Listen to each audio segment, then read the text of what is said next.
अभी आज हम लोग सिंपल माइक्रोस्कोप पढ़ रहे हैं। सिंपल माइक्रोस्कोप क्या होता है मेरे बच्चा? सिंपल माइक्रोस्कोप एक सिंपल सा कॉन्वेक्स लेंस है और नथिंग एल्स। अब क्या होता है, इसके अंदर एक छोटी सी चीज है।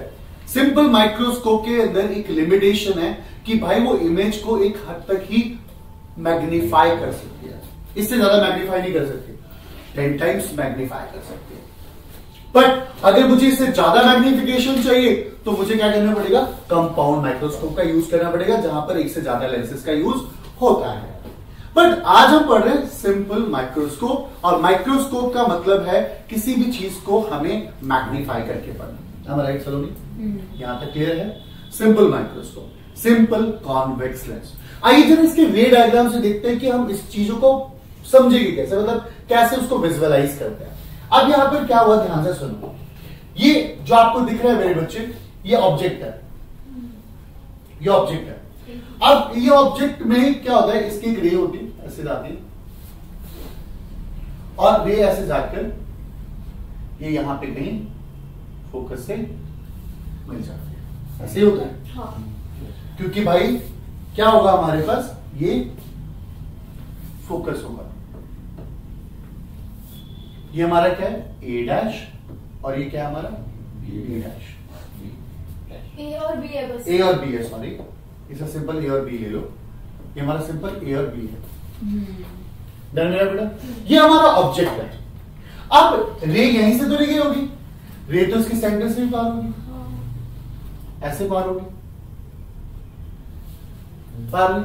अब जब हमने अपनी सुंदर सी आंखों से यहां देखा, जब हमने सुंदर सी आंखों से यहां देखा,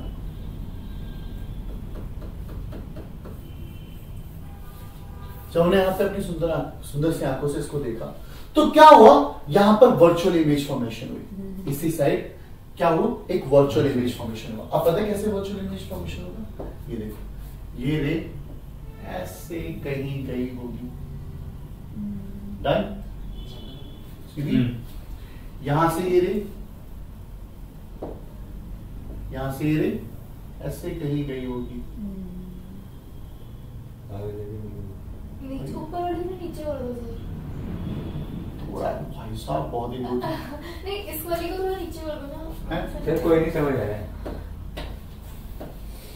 ये लो, ये यहाँ पे कहीं मिली होगी, ठीक है, यहाँ पे कहीं मिली होगी। थोड़ा सा ये उधर हो गया, बट इससे बिल्कुल पैरेलल ही लेना, ठीक है। अब यहां पर ध्यान से सुनो क्या होता है, यानी ऑब्जेक्ट फॉर्मेशन हुआ यहां पे, ये हमारा ऑब्जेक्ट बना बेटा, सॉरी, इस ऑब्जेक्ट का एक इमेज फॉर्मेशन। अब इमेज जो फॉर्मेशन हुआ हमारा बेटा, वो इमेज फॉर्मेशन क्या हुआ, सिंपल से देखें, that will B A dash और बी डैश। ये इमेज फॉर्मेशन हुआ, ए डैश बी डैश। अब हमने अभी तक मैग्निफिकेशन देखा है, वो भी लीनियर मैग्निफिकेशन। लीनियर मैग्निफिकेशन में क्या पढ़ा है तुम लोगों ने? लीनियर मैग्निफिकेशन में पढ़ा है मेरे बच्चे कि लीनियर मैग्निफिकेशन होता है एच डैश अपॉन में एच अपॉन में इक्वल टू वी अपॉन में यू, इतना ही पढ़ा। बट नाउ अब हम पढ़ेंगे angular magnification. Angular magnification is what? It's a beta upon में अल्फा। बीटा क्या है पता है? Beta is what? Angle formed by image. Image ने कितने डिग्री का एंगल बना, अपॉन में एंगल फॉर्म्ड बाय ऑब्जेक्ट, और ऑब्जेक्ट से कितने डिग्री का एंगल बना। बट आपको बता दूं, नोट ऋषि, not alpha and beta are very small angle. ये बहुत छोटे एंगल है यार, ये बहुत छोटे एंगल्स हैं, बहुत छोटे छोटे एंगल्स हैं। अब छोटे एंगल्स क्यों? अरे मेरे भाई, मैंने यहां पर रे डायग्राम के लिए आपको क्या किया है, रे डायग्राम के लिए बस आपको इसको थोड़ा सा बड़ा बड़ा मैग्नीफाई करके दिखा दिया, बट ये होते ऑब्जेक्ट बहुत छोटे छोटे हैं। हमारी आंखों में जो एंगल फॉर्म करते हैं वो बहुत छोटे होते हैं। चलिए, अब मुझे तो समझ में आ रहा है कि ये ए है, ये ए डैश बी डैश है। ये रे ऐसे गई, ऐसे निकल गई, ये रे ऐसे गई, ये ऐसे निकल गई। अब इसका वर्चुअल फॉर्मेशन इधर हो गया। बट द मुद्दा इज दैट कि आप ये देख रहे हो, ये हमारा ऑप्टिकल सेंटर है। ये ऑप्टिकल सेंटर है। अब ऑप्टिकल सेंटर है तो यहीं पे ये इमेज है और ये ऑब्जेक्ट है। ऑब्जेक्ट भी ऑप्टिकल सेंटर पे एंगल बना रही है, इमेज भी है। तो मैं अल्फा किसको मानूं और बीटा किसको मानूं? यानी अगर आप डायग्राम देख पा रहे हैं तो आप डायग्राम देखिए, कुछ ऐसा डायग्राम तो दिख रहा है। हाँ। ये आपको ए दिख रहा है, ये बी दिख रहा है, ये ए डैश दिख रहा है और ये बी डैश है और ये क्या है? अब मैं यहां पर दुविधा में फंस गया कि मैं अल्फा एंगल कहां मानूं और बीटा एंगल कौन सा मानूं। कौन सा है अल्फा एंगल? क्योंकि इमेज भी एंगल ऊपर अल्फा बना सकता है और ए बी ऑब्जेक्ट भी एंगल बना रहा है। तो अब यहां पर ध्यान से सुनिए क्या हुआ क्या यहां पे। अब यहां पे गेम को समझिएगा थोड़ा सा। क्या हुआ? ये हमारा ऑब्जेक्ट है मान लीजिए, और ये मेरी आंखों के बीच में, हम दोनों के बीच में कॉन्वेक्स लेंस लगा देंगे। अब ये ब्लरिश फॉर्म में दिख रहा है, तो हमें क्या करना है? इसको सेट करना पड़ेगा। जैसे एक एग्जाम्पल देता हूं, किसी ने कहा किताब पढ़ के दिखाओ और मेरे को ऐसे रख के किताब रख दी, क्या मैं पढ़ सकता हूँ किताब?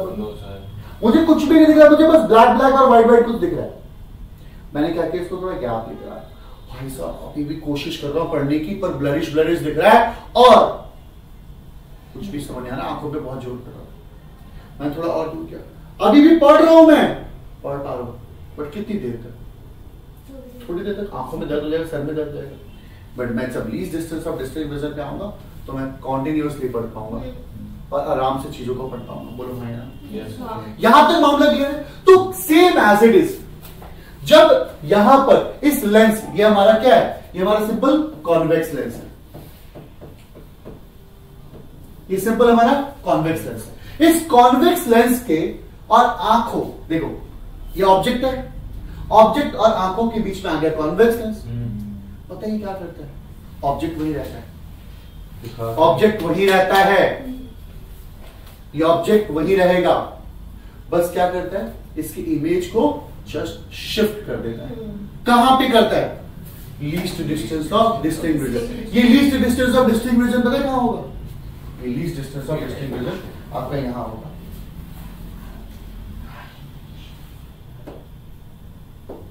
ये देखिए, ये होगा आपका least distance of distinct vision. ये हमारा होगा ऑब्जेक्ट डिस्टेंस। अब मेरा बेटू यहां ध्यान से सुनेगा। ये देखो, ये तेरा V है जो कि 25 सेंटीमीटर दूर होगा। इसी को आप D भी कह सकते हो, least distance of distinct vision. Least distance of distinct vision कह सकते हो। बोलो है ना? पक्का? अब ये हमारा क्या होगा? दैट इज अ U, जिसे आप X कहना चाहो X कह लो। X डिस्टेंस पे आपका ऑब्जेक्ट रखा हुआ है। यहां तक लग रहा है कोई दिक्कत है? अब यानी क्या किया होगा मैं वो बताना चाहता हूं। इसने क्या किया यहां पे सुनिएगा, इसने यहां पर क्या किया? एक रे को ऐसे मैंने वो कर दिया, इसके पैरेलल, प्रिंसिपल एक्सिस के पैरेलल मैंने एक लाइन बना दी। देखो बन गई। और यहां से ये देखो, यहां से इस लाइन को मैंने मैच किया। अब जब मैंने यहां पे इस लाइन को मैच किया तो आप देखिए क्या हुआ? मैंने इसका नाम रख दिया A double dash. A double dash नाम रख दिया। अब A डबल डैश नाम रख दिया यानी कुछ इस तरीके से हुआ, यहां पे कुछ इस तरीके से हुआ ना। ये देखो, ये ऐसे आया, क्या कर रहा है पांडे? ये कुछ ऐसे आया, यहां से कुछ ऐसे एंगल बन गया, हाफ हो गया। यानी हाफ की जरूरत नहीं है। ये देखो, ये यहां पर मान लीजिए ये वाला एंगल, ये अल्फा बन गया। और अब हमने इसको क्या नाम दे दिया? बीटा। अच्छा, पूरा बीटा है और सिर्फ उतना अल्फा है। तो ये हमारा क्या हो गया बेटा? बीटा में सिर्फ अल्फा। और बीटा एंगल कौन सा हुआ हमारा? ये एंगल हमारा बीटा। ये हमारा एंगल बीटा। सिर्फ उतना पोर्शन से बीटा माइनस अल्फा हो जाएगा ना फिर? मतलब सिर्फ उतना चाहिए, अल्फा के ऊपर वाला चाहिए हो। हाँ बिल्कुल, अब मैथमेटिकल टर्म्स में जाएंगे तो जरूर होगा, बिल्कुल बिल्कुल होगा। अभी आप समझ पा रहे हैं? ये हमारा, अब यहाँ पे गेम तो समझ में आया, चलो यार ठीक है कि अगर हमें अल्फा चाहिए तो अल्फा के लिए हमें ट्रायंगल कौन सा लेना पड़ेगा? A dash B dash है ना? क्या होगा? In triangle dash A dash A double dash b dash O B dash. इस ट्रायंगल के अंदर मुझे कौन मिलेगा? यार सिद्धार्थ बेटा ये देखना, सर आगे समझ। ये क्या है? A double dash B dash B dash, ये O है, ये क्या है? अल्फा है। सर और अल्फा किसके बराबर है? tan अल्फा के बराबर लिख सकते हैं क्योंकि एंगल बहुत छोटा है। और भी फिर आप क्या करेंगे इसको? A double dash B dash upon में O B डैश लिख सकते हैं आप। परंतु A double dash B dash A B के बराबर है, तो हमारा अल्फा क्या होगा? A B अपॉन में O B डैश होगा। इक्वेशन नंबर 1, हाँ या ना बोलिए। Yes sir. अल्फा आ गया, अल्फा आ गया। अब मुझे बीटा, अब बीटा चाहिए। अब जब मुझे बीटा चाहिए एंगल, तो मैंने क्या किया? In triangle AOB। उड़ी बाबा पांडे सर, एक बात बताओ यार, आपके पास ये A है, ये B है, ये O है, आपने बीटा के लिए बस ये वाला एंगल लिया, आप चाहते तो A dash B dash O भी ले सकते थे। एक्चुअली इमेज सही देखा जाए तो इमेज तो वही है, बट मैंने बोला कि beta and alpha are very small, तो हमें ट्रायंगल भी स्मॉल कंसीडर करना पड़ेगा क्योंकि ये हमारी आंखों पे क्या करता है? छोटा सा एंगल सब्सटेंड करता है। तो हमने क्या किया? बीटा के लिए छोटा सा ट्रायंगल कंसीडर किया। Beta is what? AOB। तो beta is tan beta, that will B AB upon में OB। ये क्वेश्चन 2 मैंने कहा फ्रॉम 1 डिवाइडेड बाय 2 या 2 डिवाइडेड बाय 1। अरे मैग्निफिकेशन चाहिए ना अपन को, बीटा बाय अल्फा, यही तो मैग्निफिकेशन है। AB upon OB। तो क्या होगा? AB upon OB upon OB A double dash A double dash B dash upon A dash OB dash OB b dash dash OB dash. हाँ ये cut गया, नहीं कट गया। कट गया। तुमने गधो क्या किया पता है? लिखवा दे गलत। सर अब 3 बोल रहे हैं एक बार में। ये AB है हाँ। और ये OB डैश है। आप कहोगे क्यों? क्योंकि आपने बताया ना ये दोनों बराबर थे। हमने A double dash B dash लिया है क्योंकि। हाँ, अब यहां देखो, ये कट गया, कट गया सर। क्या हुआ हमारे पास? OB OB dash dash m equal to beta by alpha. OB dash upon OB। Upon में OB। OB डैश को मैं क्या लिख सकता हूं? देख, OB डैश को मैं V लिख सकता हूं या D लिख सकता हूं, हाँ माइनस का लिख सकता हूं। यस OB डैश को मैं क्या लिख सकता हूं? OB डैश क्या लिख सकता हूं मैं बेटा? माइनस का B या माइनस का D। और OB को क्या लिख सकता हूं? माइनस का U या माइनस का X। m equal to minus D by minus X, that will be D by, यानी मैग्निफिकेशन कितना आया? D by X। ये बेटा किसके टर्म्स में आया? एंगुलर मैग्निफिकेशन के टर्म्स में आया। ये एंगुलर मैग्निफिकेशन है, ये एंगुलर मैग्निफिकेशन है। बट अगर मैंने कहा अकॉर्डिंग टू लेंस फॉर्मूला, अगर मैं लेंस फॉर्मूला यूज कर लूं यार, लेंस फॉर्मूला यूज कर लो अगर, तो देखो लेंस फॉर्मूला क्या था? बताओ क्या था? 1 by F 1 by D minus 1 by U। But जब आप लेंस फॉर्मूला यूज करोगे तो डिस्टेंस कौन सा? लीनियर डिस्टेंस यूज करोगे। हाँ डिस्टेंस क्या होगा? लीनियर। अरे डिस्टेंस तो लीनियर होगा। जब डिस्टेंस लीनियर होगा तो आप वो एंगल, वो मतलब ना जो एक्चुअल डिस्टेंस होता है जो ऑब्जेक्ट है, ऑब्जेक्ट का ऑब्जेक्ट डिस्टेंस क्या होगा? माइनस का एक्स, माइनस का एक्स। इमेज डिस्टेंस कितना है? Minus D. एफ क्या हमारा फोकल लेंथ है। अब ये देखो ऑब्जेक्टिव लेंस का 1 by F 1 by minus D minus minus का x, तो 1/f माइनस 1/d 1/x। अपन को चाहिए d/x, तो मैंने कहा multiply this equation by d both side. मैं बोथ साइड पता है किससे मल्टीप्लाई कर रहा हूं, d से मल्टीप्लाई कर दूंगा। अब जब मैंने बोथ साइड d से मल्टीप्लाई कर दिया, तो अब d से मल्टीप्लाई किया तो ये क्या हुआ, d/f minus d/d plus d/x। और d/x को क्या कह सकते हो तुम लोग, m कह सकते हो। हाँ।